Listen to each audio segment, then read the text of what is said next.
You've been lied to. For years, the truth about female desire has been hidden from you, concealed behind layers of social conditioning and convenient falsehoods. While you've been taught to be kind, attentive, and emotionally available, there's a darker reality lurking beneath the surface, a reality that Friedrich Nietzsche understood all too well nearly 150 years ago. Today, I'm going to reveal what Nietzsche truly uncovered about female psychology and desire, knowledge that has been deliberately obscured because it's too uncomfortable, too revealing, and threatens to upend everything you thought you knew about. Intersexual dynamics. This isn't just another relationship advice video. This is the unvarnished truth about what drives female attraction at its core. A truth that the modern world doesn't want you to understand. Nietzsche, that profound observer of human nature, peered beyond the polite fictions of his Victorian era and saw the raw, uncomfortable truths that govern our most primal impulses. He wasn't afraid to stare into the abyss of human nature, to see it for what it truly is, not what we wish it to be. Now let's venture into this forbidden territory. Together, we've all heard it before. Just be yourself. Be vulnerable. Show your emotions. These platitudes echo throughout our culture, promising the path to genuine connection with women. But ask yourself honestly, how well has this conventional wisdom served you? Nietzsche would have scoffed at such simplistic advice. In Beyond Good and Evil, he wrote, "Everything profound loves a mask." While society tells you to bare your soul, Nietzsche understood that mystery and power are the true currencies of desire. The problem is not that you haven't been trying hard enough. The problem is that you've been operating under a fundamentally flawed paradigm of what creates attraction in the female mind. Nietzsche observed that human beings, regardless of gender, are driven by will to power. But the expression of this drive manifests differently between men and women due to evolutionary pressures and societal structures. While men typically seek direct power through achievement and dominance, women have historically had to navigate power dynamics indirectly. This creates the first harsh truth. What women say they want and what actually triggers their desire are often completely different things. This isn't malicious deception. Most women aren't even consciously aware of the deeper psychological mechanisms driving their attractions. Nietzsche wrote in The Gay Science that the great epochs of our life come when we gain the courage to rechristen our evil as what is best in us. In other words, embracing the darker, more primal aspects of desire, both yours and hers, is the first step toward authentic understanding. Society has constructed an elaborate fantasy around female desire, painting it as fundamentally nurturing, safety-seeking, and emotionally driven. This narrative serves a social purpose. It promotes stability and cooperation, but it ignores the more turbulent primal forces that Nietzsche recognized. Consider how often the nice guy finds himself confused and frustrated while watching women choose men who display qualities directly opposing the kindness and sensitivity supposedly valued above all else. This isn't a random phenomenon. It's the manifestation of deeper psychological currents that few are willing to acknowledge. The truth is that female desire contains contradictions that seem irrational from the outside, but follow a precise evolutionary logic. Understanding this logic doesn't mean manipulating it. It means finally seeing reality clearly, without the distorting lens of wishful thinking. Before we go deeper into what Nietzsche revealed about the dark psychology of female desire, you must first ask yourself, are you ready to see things as they are, not as you've been told they should be? What you're about to hear next cuts even deeper into the illusions you've been fed. Nietzsche understood something fundamental about female psychology that modern society desperately tries to suppress. Women don't merely want a partner, they want a force of nature they cannot fully control or predict. In Thus Spoke Zarathustra, Nietzsche writes, "The true man wants two things, danger and play. For that reason he wants woman, as the most dangerous plaything." But the inverse is equally true. The feminine essence is drawn to what represents challenge, not comfort. Nietzsche understood the concept we now call hypergamy. the female evolutionary drive to secure the highest value mate possible. This isn't a moral failing. It's a biological imperative shaped by millions of years of evolution, where women bore the immense cost of reproduction and needed to secure the best possible genes and resources. Here's where the darkness truly emerges. Comfort and stability, while consciously desired, often create unconscious boredom in the female psyche. Nietzsche noted this paradox in human nature. We seek security, yet we wither in its complete attainment. For women, the man who is entirely predictable becomes, in essence, conquered territory, and conquered territory rarely remains stimulating. The philosopher wrote in Beyond Good and Evil that, in revenge and in love, woman is more barbarous than man. This wasn't a condemnation, but an observation that female desire contains primal elements our polite society refuses to acknowledge. The female capacity for both nurturing and destruction, for loyalty and reinvention, stems from the same evolutionary pressures. The deeper truth that Nietzsche grasped was that female desire is not primarily responsive to moral virtue or kindness, but to perceived power. Not necessarily physical power, but the power of a man who embodies his own life force, without apology. What modern psychology calls frame, or internal locus of control, Nietzsche would recognize as the will to power expressed authentically. Consider how women consistently respond to men who remain unmoved by attempts to test or destabilize them. This isn't cruel manipulation on their part. It's an unconscious vetting mechanism searching for a partner whose internal strength matches or exceeds their own emotional intensity. Nietzsche's concept of amor fati, love of fate, applies perfectly. Here, the man who loves his fate, who embraces life's challenges without complaint, who says yes to life in all its terrible beauty, this man naturally embodies the qualities that trigger deep attraction. Not because he's trying to attract, but because his existence itself represents strength. But here's the most challenging revelation of all. The modern narrative that emotional vulnerability is universally attractive to women is perhaps the most damaging falsehood propagated in relationship advice. Nietzsche would recognize this as what he called slave morality, the inversion of natural values to make weakness appear as strength. Selective vulnerability from a position of unmistakable strength can indeed deepen connection. But vulnerability from a foundation of insecurity and neediness triggers instinctive repulsion, not because women are cruel, but because feminine nature is calibrated to detect strength that can weather life's inevitable storms. And now we approach the darkest truth of all. The most profound insight Nietzsche offers about female desire is this: women don't want to be the center of a man's existence. They want to be part of something greater. When you make a woman your primary purpose, you paradoxically become less attractive to her. In The Gay Science, Nietzsche writes, "One loves ultimately one's desires, not the thing desired." Women are drawn not to men who desire them desperately, but to men who desire life itself with such intensity that their passion becomes magnetic. The woman then wants to join this man's journey, not be the destination. This explains why neediness is the ultimate attraction killer. When your happiness hinges entirely on a woman's validation, you've surrendered your power, and with it, her interest. The cruel irony is that the more you center your existence around pleasing her, the less pleased she becomes. Nietzsche understood that respect precedes desire for women. And respect cannot be negotiated or begged for. It must be commanded.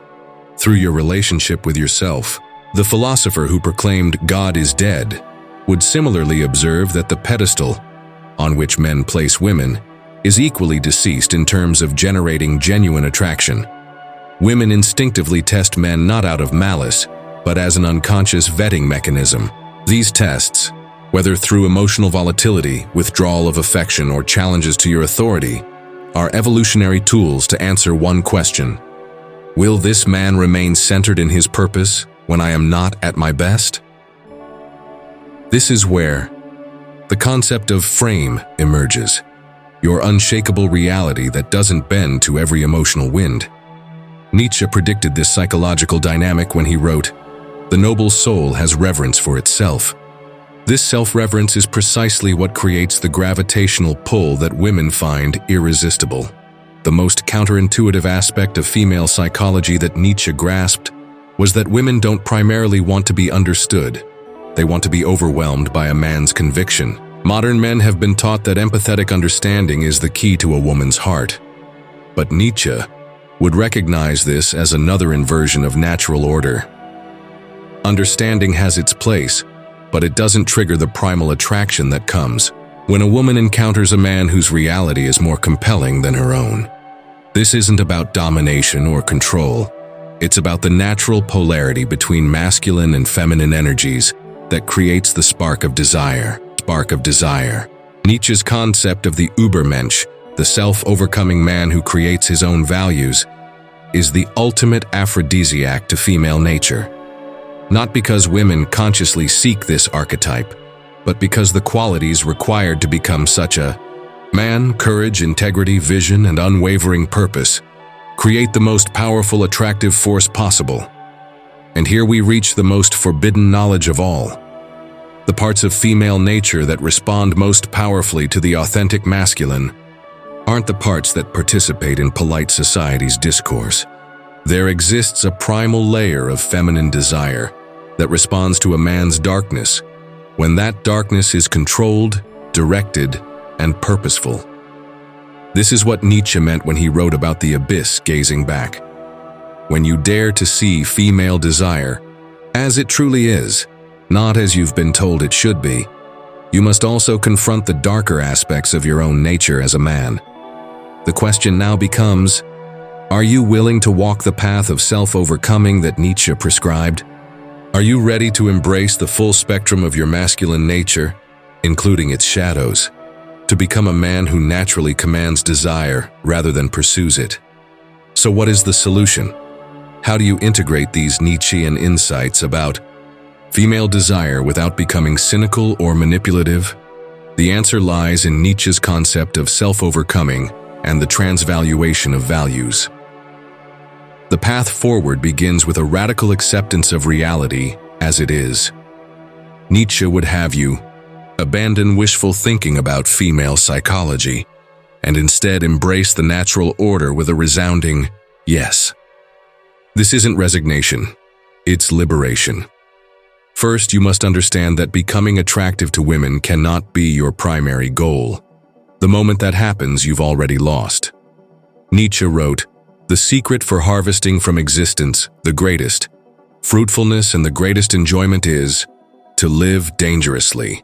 Your mission must be to live dangerously, to pursue your purpose with such conviction that it becomes magnetic. This means developing what Nietzsche called amor fati, a love of fate, of your own destiny. When you embrace every aspect of your life, including its hardships, as essential to your becoming, you naturally embody the unshakable presence that women find irresistible. Stop seeking external validation. In Thus Spoke Zarathustra, Nietzsche proclaimed, "I am a law only for my kind, I am no law for all." Create your own standards and live by them regardless of society's expectations. When you judge yourself by your own metrics rather than others' approval, you develop the authentic confidence that forms the foundation of attraction. Cultivate your will to power, not as domination over others, but as mastery over yourself. This means confronting your weaknesses without shame, developing discipline in your mind and body, and pursuing excellence in your chosen domain. The man who is actively conquering himself becomes infinitely more attractive than the man who merely tries to impress women. Embrace conflict rather than avoiding it. Nietzsche believed that growth comes through struggle, writing that, "What doesn't kill me makes me stronger." When you welcome challenges, including those in relationships, as opportunities for growth rather than threats to avoid, you display the resilient strength that subconsciously signals fitness to the female psyche. Develop your own philosophical framework. Nietzsche's greatest achievement was creating his own system of values after declaring that God is dead. Similarly, you must define your own principles rather than blindly accepting societal narratives about relationships. When you operate from a foundation of self-generated values, women naturally sense that you are a man who cannot be easily swayed or controlled. Practice strategic detachment. Nietzsche advocated for a certain distance from one's desires, writing, "The individual has always had to struggle to keep from being overwhelmed by the tribe. This means maintaining emotional sovereignty, caring for a woman deeply, while never making her the center of your existence." Understand polarity. Nietzsche recognized that natural tension between masculine and feminine creates attraction.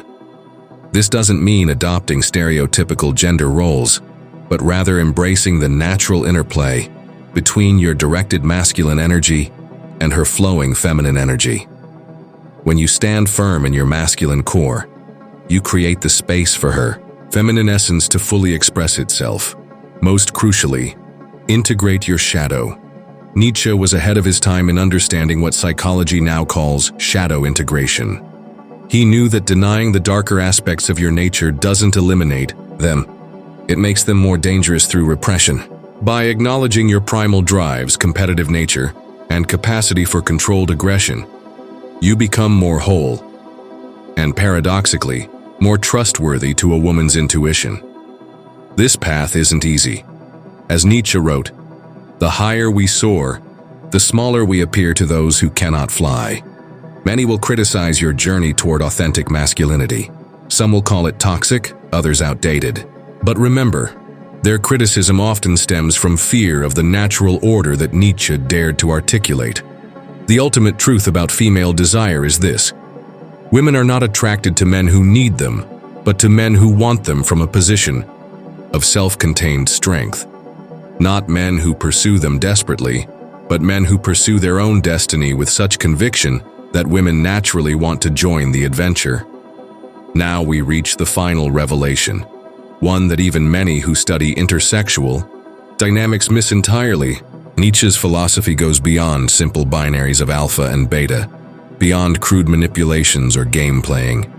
His insights lead to a transcendent understanding that few men ever reach. The ultimate state isn't becoming what others want. It's becoming so authentically yourself that you naturally attract what aligns with your essence. Nietzsche called this becoming who you are, and it represents the highest form of self-actualization. Here's the paradox that Nietzsche understood. True power doesn't come from controlling others, but from mastering yourself so completely that external validation becomes irrelevant. When you reach this state, female desire stops being something you chase and becomes something that naturally flows toward you. Most men never experience the profound freedom that comes with this realization. They remain trapped in endless cycles of pursuing validation, either through desperate approval seeking or through calculated techniques designed to manipulate attraction. Both approaches stem from the same root: the belief that your worth is determined by female validation. Nietzsche would recognize this as a form of slave mentality, allowing others to define your value. The master mentality he advocated means defining your own worth, independent of external metrics, including women's approval. The darkest truth about female psychology isn't that women are calculating or hypergamous. It's that they instinctively recognize and are repelled by men who make them the measure of their self-worth. The deepest female desire is for a man who wants her, but doesn't need her to complete himself. When Nietzsche wrote about the Übermensch, the overman who creates new values, he was describing a man who has overcome social conditioning to connect with his most authentic nature. This man naturally triggers desire, not because he's trying to, but because authenticity itself is the most powerful attractive force in human psychology. Consider how rare genuine authenticity has become in our carefully curated, social media-driven world. Most people, men and women alike, present carefully constructed personas designed to maximize social approval. The man who breaks from this pattern, who dares to be fully himself regardless of social consequences, becomes nearly irresistible. By contrast, this is what Nietzsche meant by living beyond good and evil, not abandoning morality, but transcending the simplistic moral frameworks imposed by society to discover a more nuanced understanding of human nature. In relationships, this means seeing female psychology clearly, without judgment or resentment, and working with its natural currents rather than fighting against them.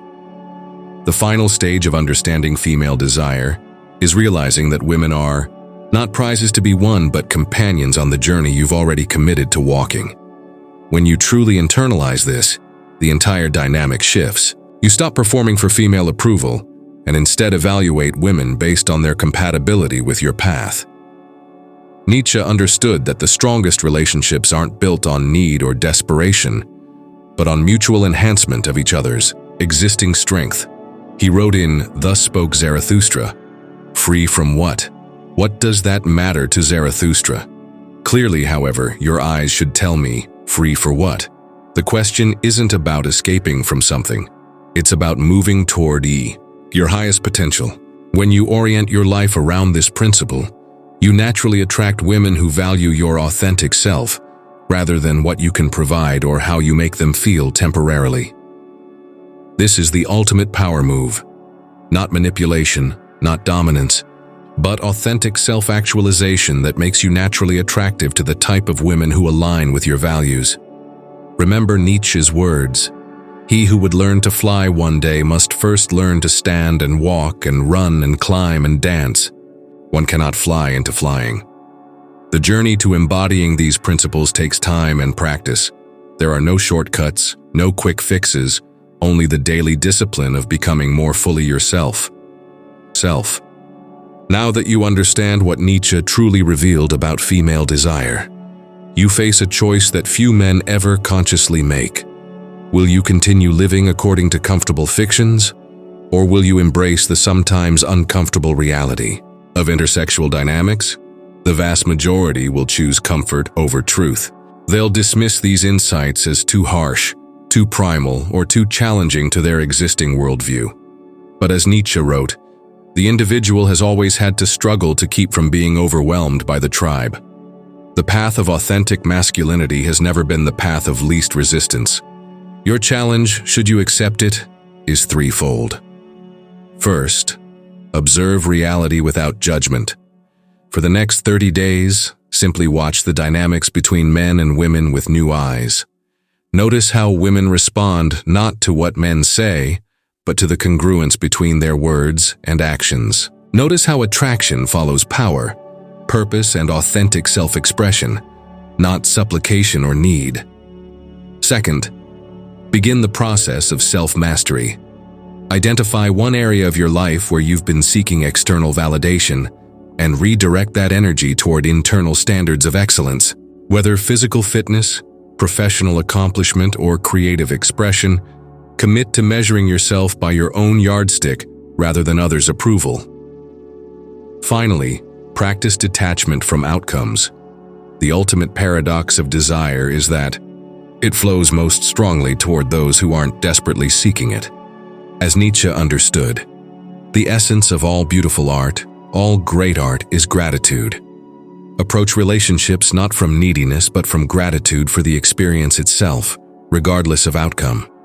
The dark psychology of female desire isn't dark because it's malevolent. It's dark because it operates beneath the surface of conscious awareness and contradicts many of our culturally approved narratives. Once understood, it becomes not a source of bitterness but a doorway to more authentic relationships, based on genuine understanding rather than wishful thinking. Remember that Nietzsche's philosophy was ultimately life-affirming.